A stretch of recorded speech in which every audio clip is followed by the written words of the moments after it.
Jangan lupa like, komen, dan subscribe channel YouTube TVRI Bengkulu dan nyalakan lonceng notifikasinya.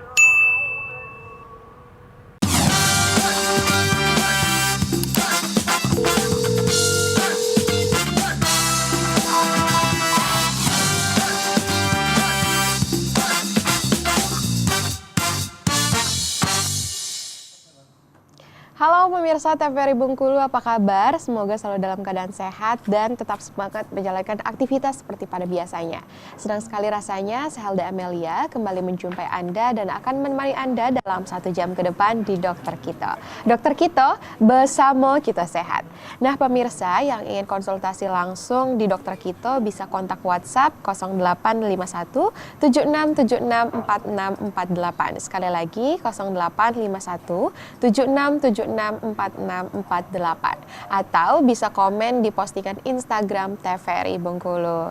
Nah pemirsa, segmen kali ini kita akan membahas mengenai tonsilitis atau peradangan pada amandel yang biasanya disebabkan oleh virus dan bakteri. Tentunya juga sudah ditemani dengan narasumber kita hari ini ada Dr. Putri Santri. Halo dokter. Hai. Apa kabar? Baik, Alhamdulillah makin sehat ya. Tetap semangat ya dokter ya. Semangat, selalu semangat. Memberikan edukasi kepada pemirsa di rumah. Oke, selanjutnya juga kita ada Bang Agung. Halo Bang. Halo. Apa kabar? Alhamdulillah sehat. Alhamdulillah sehat ya Bang ya. Sehat. Sudah siap memberikan edukasi kepada pemirsa di rumah? Siap dong. Insya Allah selalu siap. Kesibukan aman Bang ya? Aman. Oke, hari ini kita akan membahas mengenai tonsilitis ya dok ya. Atau langsung ke materi atau ada penjelasan sedikit mengenai tonsilitis?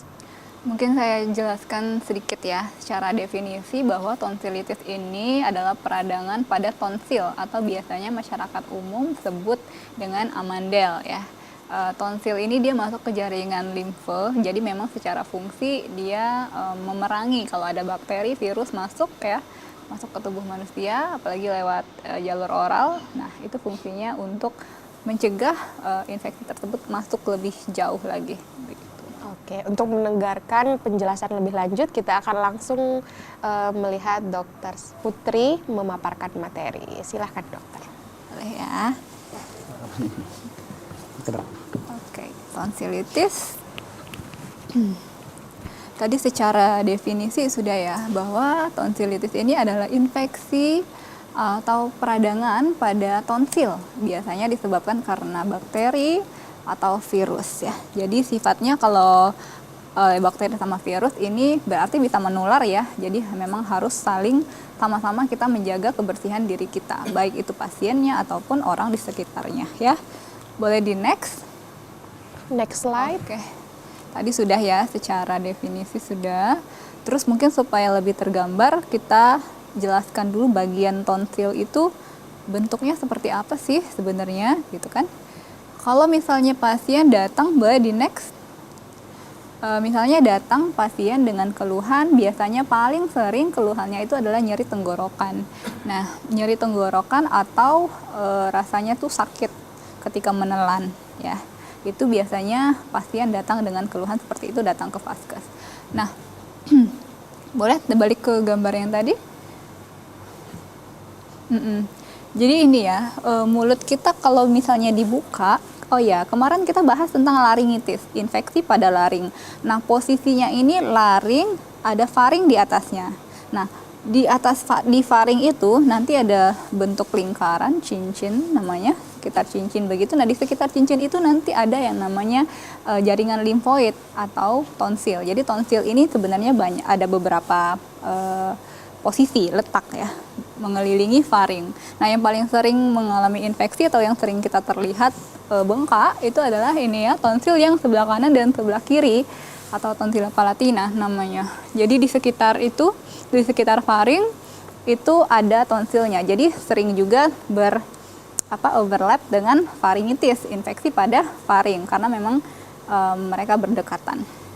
Nah, untuk pasien dengan keluhan nyeri menelan atau sakit tenggorokan, biasanya kita akan lakukan wawancara medis ya, wawancara medis untuk mengetahui gejalanya sudah sejak berapa lama, kemudian gejala sakitnya seperti apa, kemudian riwayat makan atau minum sebelumnya, atau riwayat kontak dengan orang yang ada batuk pilek, mungkin ada, terus pekerjaannya seperti apa. Jadi nanti akan ada clue untuk para dokter akhirnya kemudian mengerucut ke tonsilitis nih diagnosisnya. Tapi sebelum sampai ke diagnosis tonsilitis itu biasanya kita akan lakukan pemeriksaan fisik.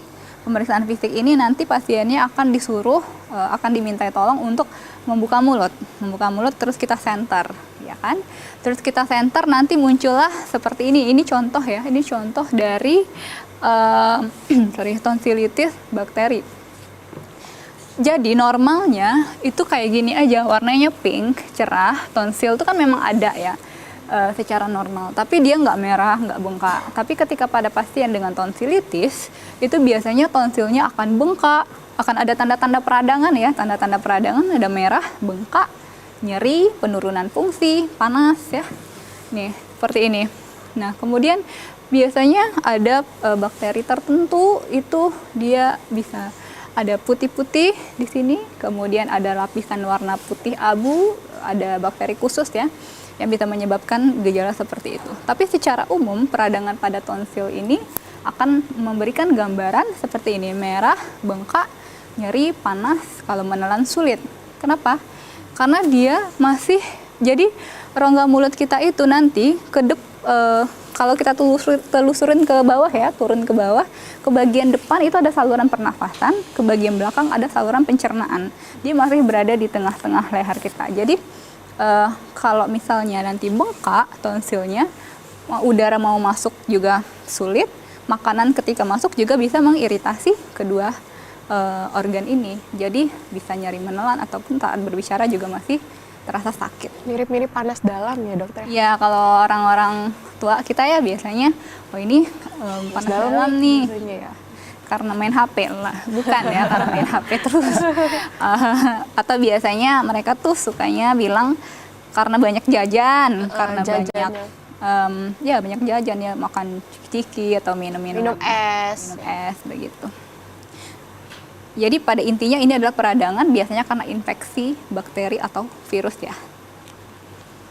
Nah, ya ini kita udah bahas sih tadi ya, penyebab tonsilitis itu biasanya ada virus, ada bakteri. Nah, kalau virus itu kan sebenarnya mereka punya kemampuan yang namanya self-limiting. Self-limiting tuh kemampuan virus tersebut untuk membatasi dirinya. Artinya mereka tuh bisa membuat kita gejalanya tuh nggak terlalu lama, kayak 3 hari atau 4 hari itu udah reda karena si virusnya udah nggak mampu lagi nih untuk menginfeksi karena punya self-limiting tadi, pembatasan atas dirinya. Tapi kalau bakteri biasanya agak lebih panjang gejalanya.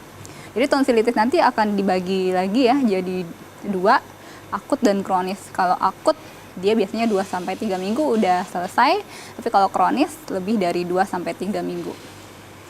Itu nanti berdasarkan ini juga kekebalan tubuh kita gimana, terus pengobatannya, grade-nya, nanti ada grade-grade-nya ya tonsilitis ini. Dan berarti itu ada pengaruh dari kekebalan tubuh juga ya dokter ya? betul sekali. Oke, sebelum kita lanjutkan kita harus jeda terlebih dahulu nih dokter. Nah pemirsa jangan kemana-mana, tetap saksikan dokter kita.